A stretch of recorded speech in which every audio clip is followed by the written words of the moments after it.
Hello, hello, hello, hello. Good morning, good afternoon, good evening. Greetings to you all, my dear ones. Thank you very much. I'm really grateful for the support, the help you are rendering us. We are really, really grateful. Thank you very much. This is the era of knowing. This is the era of accuracy. This is not the era of you say anything, people will just shake their head and they follow you. No, no, no, no, no. This is the era of knowing. Well, if you think your religion has a divine being behind your religion, then don't worry yourself. If you are subjecting your religion to scrutiny, if you can defend it, defend it. There is no fight, no hard feelings. There's no cause for alarm. Or if your divine being, your Allah or whatever you call him or you call her, I don't even know the gender of your Allah. If he has something to do or she has something to do or she can do anything, or it can do anything, let the divine being do the thing. And that's all. There's nothing to worry about. So relax, we are learning. So far, we are not reading from our head. We haven't said anything. My opinion about Islamic religion is weird. My opinion about Islamic religion is alarming. But yet still, I've never said anything yet. I've never said anything about the religion. I'm reading your books. I'm reading your books. So why are you having problem? You got no problem. There's no hard feelings. So thanks very much for being with us. I'm really grateful. Follow our YouTube page. There's a lot coming. You know, I always say the storm is coming. This is the era of reality. When the realities of life are uncovered, change is a must. There is a serious incident in Islamic history that to everything Kabu being will start to question the credibility of Islam and question the credentials of Prophet of Islam. This incident is known in Arabic Islamic sources as Qissatul Garanik. I read something about this in the previous video. I read the verse in Quran chapter number 53, which is Surah An-Najm. And then I said something about it. Today, I want to go further, but I don't want to go into details. Because when I got to the Quran, when we start to approach the Quran, that is where every single atom will be touched and operate. Yes. Every single atom of Quran will be touched and operate. Will touch everything. Every stone will be turned. Will turn every single stone relating to Quran.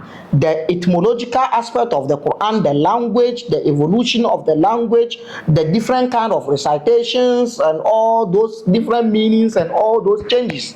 We will discuss everything and histories behind the Quranic verses, what they call Asbabun Nuzul. Asbabun Nuzul. One guy defending Islam on a TikTok live page and he says Asbabun Nuzum. Asbabun Nuzum. You see, this is supposed not to be anything, but the reason why sometimes when you mention these things we laugh is that you are comparing yourselves to some people like us. We are not saying we are panacea of knowledge. No. Nobody said that. But yet still, we have our share. But when it comes to what we are saying, you behave as if we are zero. Some Muba na ye mu discuss on TikTok, so na mu mistake wo mu Arabic na ye seremo no. Foolishness. What is asbabun nuzum? Ada ye okurom kasa. That is why we ask you leave the Arabic religion for the Arabs. Asbabun nuzum. Anyway, so we will discuss asbabun nuzul, the incidences that or the antecedent that triggered the coming of the Quranic verses and some chapters.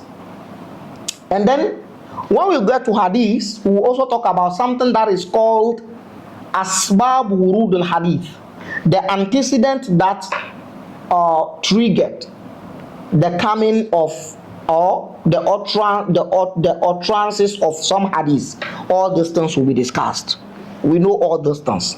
We have it full package in the fridge. When the time comes, we will serve you. This incident that happened, we want to discuss this briefly, and the more reason why I want to talk about it here is to debunk and reject people that are saying that incident is never true, it has never happened. You know, the later Islamic scholars, including the modern Islamic scholars, are trying to run away from that incident because they think it's nonsense. It's an insult to the religion, so they are trying to do away with it. So they will tell you the incident is not authentic. The incident has never happened. But all things around the incident is indicating that the incident has really happened before. But yet still, we will bring questions. Without accepting that incident, there is no way. Without accepting that incident, there is no way you can answer those questions. The incident is what is known as Qissatul Gharanik. Qissatul Gharanik was mentioned in the video before the last two videos you watched. A video before two videos you watched. The incident where Prophet Muhammad went to recite Surah Al-Najm, the whole Surah Al-Najm, in the presence of the elders of Quraysh, and added a verse that is praising Allata, Al-Uzza, and Al-Manat. And then when they get to the last part of the chapter 53, he says, First Judu Lillahi Wa'budu, prostrate for Allah and worship Allah. And all of them did, because he has praised Allata, Al-Uzza, and Manat. Later to tell people that no, that 3 verses or 2 verses that were added to the chapter 3 of the Quran was putting in his mouth by the devil, aka Satan, aka Shaitan, aka Iblis. Seriously? This makes me remember one Muslim guy who is also on social media, more especially on TikTok, always talking about criticizing Islam, and he is claiming that Allah is two. There is 2 Allahs. To him, there is wicked Allah and there is good Allah. And this guy still claims he is a Muslim. You see, this is a sign of religious confusion. Dachi Mube Kaime. All these religious noises that are going on social media today, especially Islamic religious noises and arguments, is just buttressing and supporting my point. There is no Allah anywhere. Quran is fabricated. It is man-made. Islamic religion is man-made. That is the whole thing. Just like any other religion. According to this Islamic Muslim guy, he claims he's a Muslim. He is still a Muslim. You to say Allah is two alone makes you mushrik. You are mushrik in Islam, but he still claims he's a Muslim. You know, these guys are trying to do away with the religion, but the mental slavery is too deep that they can't free themselves. That is one. And 2, the other point is that some of them are afraid. Yes, they are afraid on their lives. So they are trying to criticize the religion, and yet they will tell you they are into the religion as well, because they don't want somebody to come after them. If nobody hit you with a car by mistake and kill you for Allah, someone will poison you. If that one didn't happen, someone will stab you to death. If that one didn't happen, someone will kill you with a gun, they will do it. So these guys want to free themselves from their religion, but out of fear, and the mental slavery is also deep, so they can't. So they are saying all kind of things. Like, what kind of nonsense is that? You are still a Muslim and you are saying Islam has two gods, wicked one and the good one. So all the good attributes is for the good Allah, and all the wicked attributes are for the bad Allah. That is what he's saying. So you hear him always saying Allah Kirki, the Mugun Allah. You know, mostly he speaks Hausa. You hear him saying Allah Kirki, Mugun Allah, Allah Kirki, Mugun Allah. He was the most funniest people have ever come across when it comes to criticizing Islamic religion. He was the most funniest person. Anyway, let's not spend time on him much. So this incident took place in Mecca, and some of Islamic scholars were trying to dodge it. They are running away from it. They are disassociating themselves with it. You can't run away. Now, one of the things that make this incident credible and authentic was that there were so many angles of narrations that brought this incident, including the second authentic book of Muslims, the majority of Muslims, Sahih Bukhari, without mentioning the verses of Garanik. The verses that say Tilikal Garanik ula wa inna shafa'atahunna laturtaja.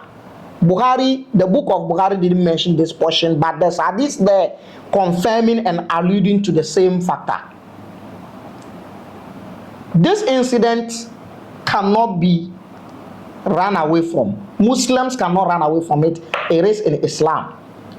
The incident is so weird, so foolish, so nonsensical to a extent that a novel came out of it. You remember Salman Rushdie? The Satanic verses. Have you ever read it? When that novel was launched, the first people to declare Salman Rushdie wanted is Iranians. Ayatollah Khomeini.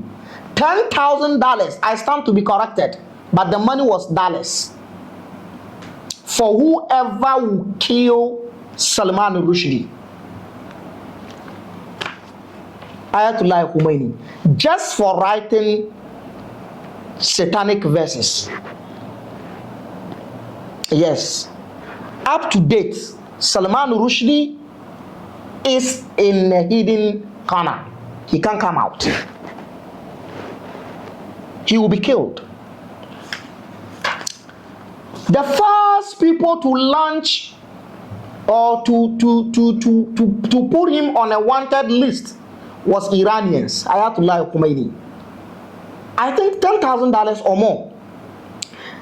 One of my uncles, who I was very closer to some time ago, we were having a conversation about this Salman Rushdie thing.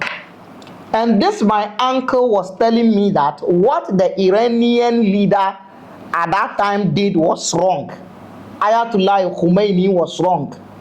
Well, I understood my uncle because he is a Sunni. So I understood him. I don't want to call his name. It's been a long time I've seen him.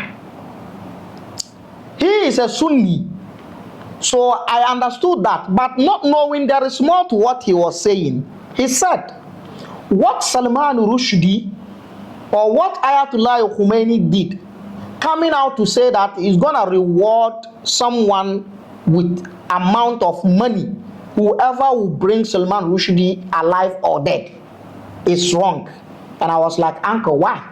At that time, I was religious. And he was like, when you do that, the person who ran, the accomplice who ran, the person who ran, the person who ran away. When you do that, you run away. So My uncle's strategy was that they should rather remain quiet without saying anything and set a trap for Salman Rushdie so that he will just one day meet his death gently. Religious people. Just like the way some people decided to do with me. You know, when they were making noise some time ago, they decided that no, when we make noise too much, he's not gonna come out.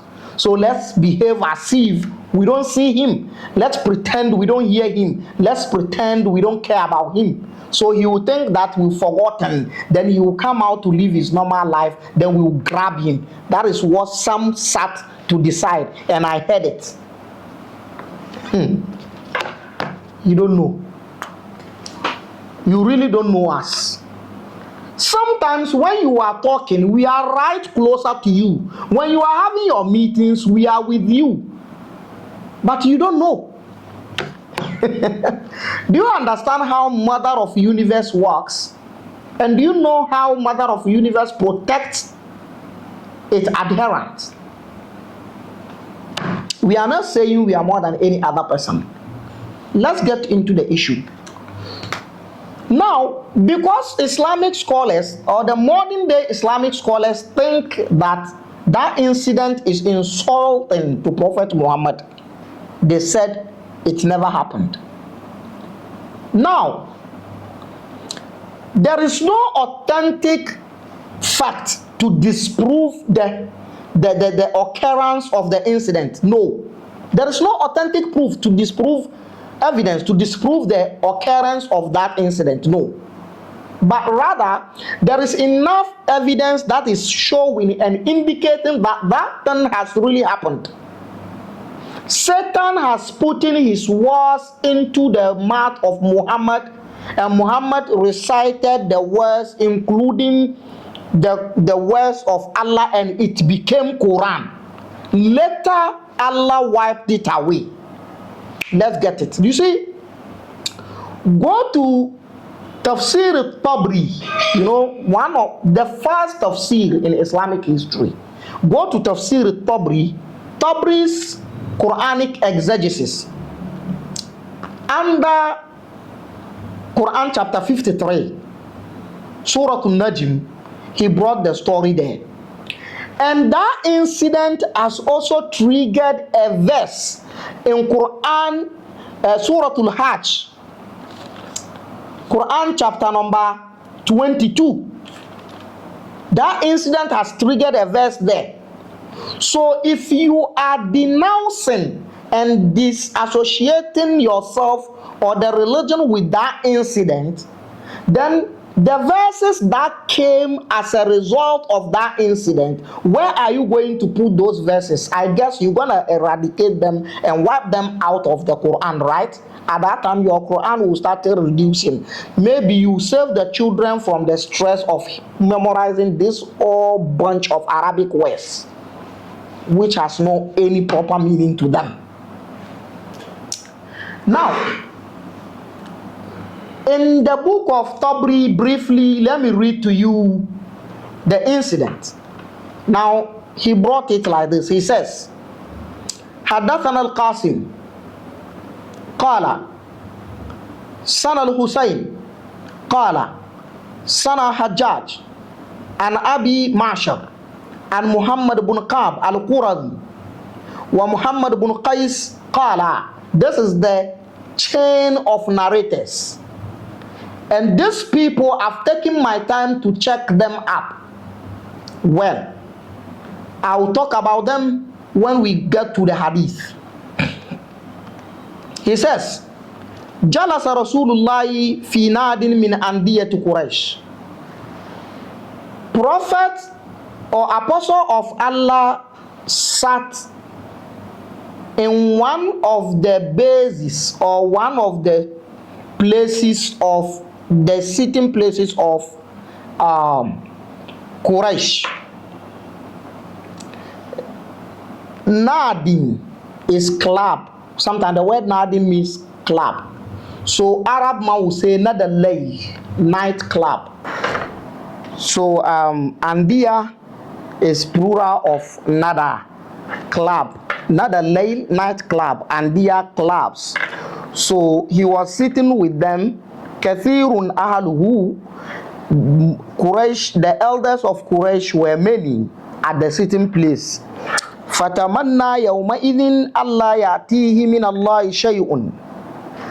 And he was wishing and hoping that nothing should come from Allah to him at that day, because anytime it appears like anytime Quran start to reveal and he start to read it, the Quraysh opinion leaders or the elders of the Quraysh will just leave him alone and walk away, because they do not want to hear what he's reading and what he's saying. So he wished that nothing comes from Allah to him at that particular moment, which means Muhammad disliked the issue of revelation, Quranic revelation coming to him all the time, everywhere, every time. He doesn't like it because sometimes he finds it difficult to read them. That is what the narration and the account is giving us. Fayanfiru anhu. So he was wishing that there shouldn't be a verse or any revelation from Allah to him, so that the Quraysh yanfiru anhu will run away or will leave him alone at the sitting place. Now, fa'anzalallahu alayhi. But unfortunately, Allah decided to reveal a verse to him. What is the verse saying? This is the verse, Quran chapter number 53.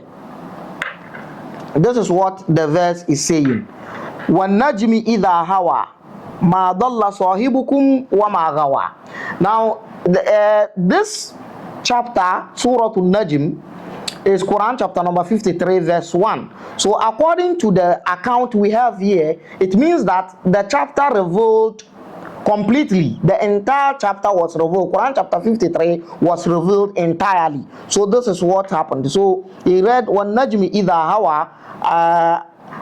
Allah is swearing. The master of Muhammad, Allah, is swearing by star, Najm. But some people also have it that no, Najm here is not a star, it is ebb. Anyway, so what Najm Ida Hawa, it says, I swear by the star when it falls. Ma dalla sahibukum, your friend has not gone astray, wa magawa, and he is not psychological affected. This is what the verse is saying.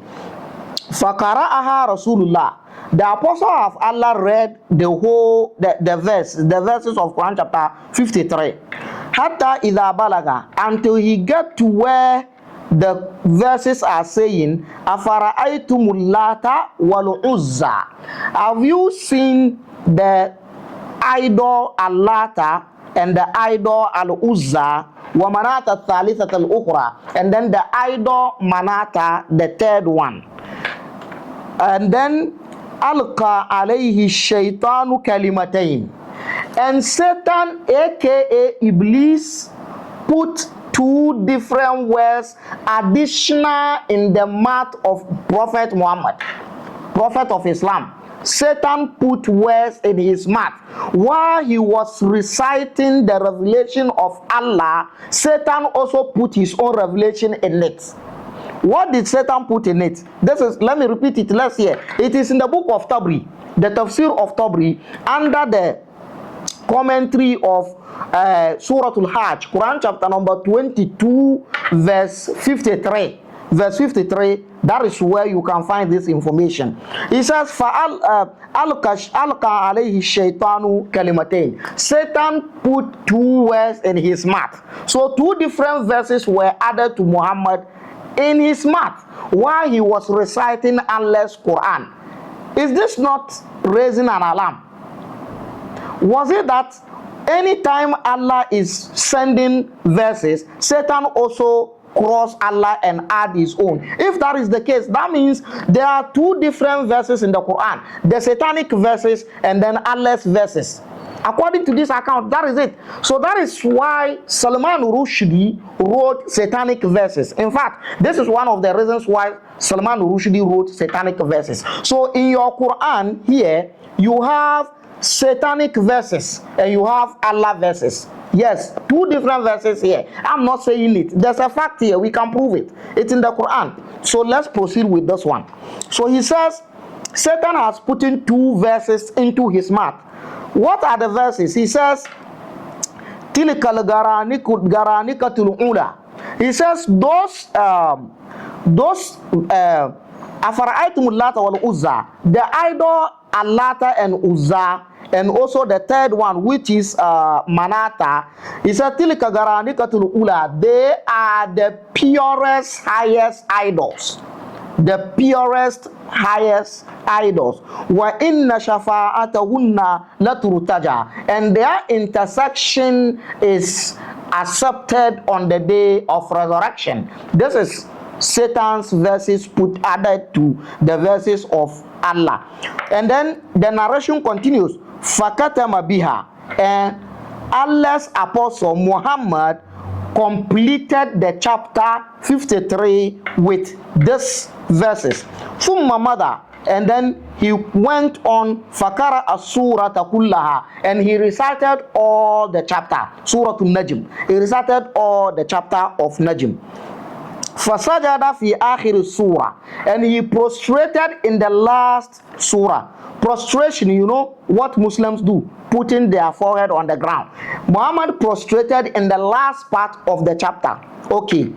وَسَجَدَ الْقَوْمُ جَمِيعًا مَعَهُ, and all the Quraysh that are with him at the sitting place, they also prostrated with Muhammad, which is unusual, which is unlikely. It never happened. Why are they prostrating with Muhammad this time around? Because they are having problem with him. He's preaching a new religion and they are not ready to accept it. So they have this issue. Like, why is he prostrating? And then why are they prostrating with Muhammad this time around? Now listen. And the narration continues. He says, Warafa al-Walid ibn al-Mughira. Walid ibn al-Mughira is one of the people at that place, at that moment. He's old, so he cannot prostrate on the floor. What did he do? Rafa aturaban. He lifts a sand. He fetched the sand from the floor. Ila jabhatihi, and he got it closer to his forehead. Fasajada, and then he put his forehead on it to signify the sujud, the prostration, because he cannot go down to prostrate because he's an elderly person. He has a waist problem. Let's proceed. وَكَانَ شَيْخًا كَبِيرًا, because he's an elderly person. لَا يَقْدِرُ عَلَى السُّجُودِ, he cannot prostrate. فَرَضُوا بِمَا تَكَلَّمَ بِهِ, they were happy and they were okay with what Muhammad recited. وَقَالُوا, and they said, قَدْ عَرَفْنَا أَنَّ اللَّهَ يُحْيِي وَيُمِيتُ. They told him, you see, we know that Allah kills and Allah resurrects. Now the Quraysh are speaking to Muhammad. They said, we know that Allah kills and Allah resurrects. Huwa alladhi yakhluqu wa yarzuq. We also know that it is Allah that creates and He is the one that gives wealth. Walakin, but listen, alihatana, you see our idols, the deities, hazihi, you see all these deities, tashfa'u lana indahu, they are intermediate, they are mediums for us to Allah. They are intermediate between ourselves and Allah. Is Ja'al Talaha Nasiban. Since today you've mentioned them in the Quran and praised them, Fanahnu Mak, we are with you. Because you have praised them. You know, the verse says that Afara'aytumul Lata wal Uzza. Have you seen the deity known as Allata? Allata is the female of Allah. Wal Uzza, and Uzza is the female of Aziz. You know this attribute, 99 attribute of Allah. Allata is the female of Allah, and then Al Uzza is the female of Aziz. Wa Manata Thalithat al Ukhra, and Manata the third one. Manata is also the third. Manata is also the female name of Manan. So these are the names. So all these names are attributes of Allah. When you go to the 99 attribute of Allah, you find Al-Aziz. The Aziz, the female of Aziz is Uzza.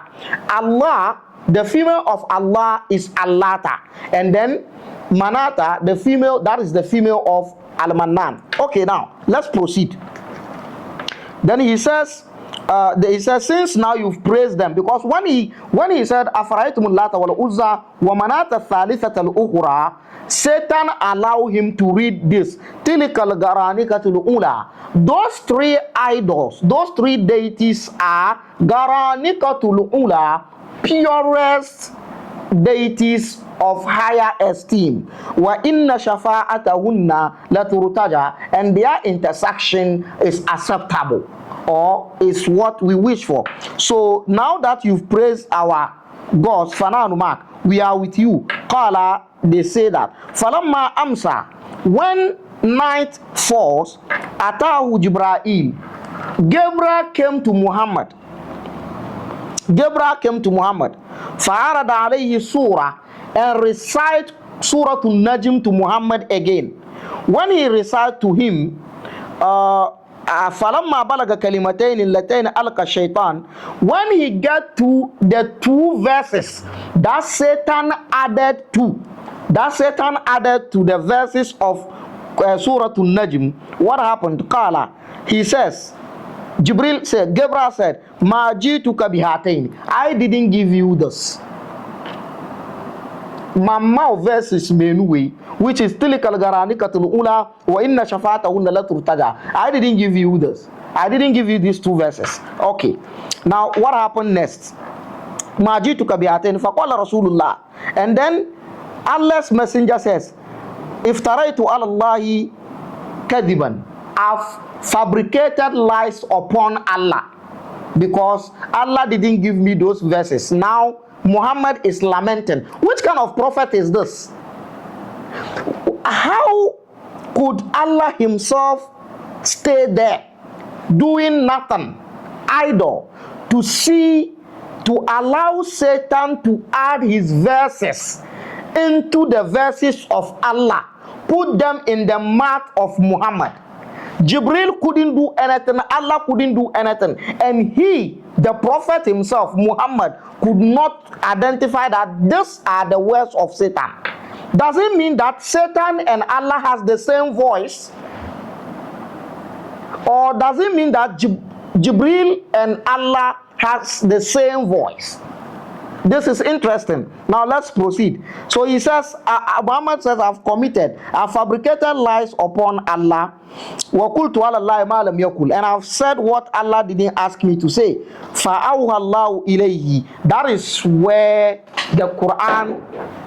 That is where the Quran chapter number 22 verse 53 will come in. Now the video is due. Follow me to the next video as I finish this topic. Muslim clerics are running away from this incident. You know why? Because Muhammad alone is receiving revelation from Satan and from Allah. That is why Islamic clerics are running away. Your religion is man-made. The confusion is clear. Meet me in the next video as we exhaust this topic. Thank you. The Prophet of Africa says, bye-bye.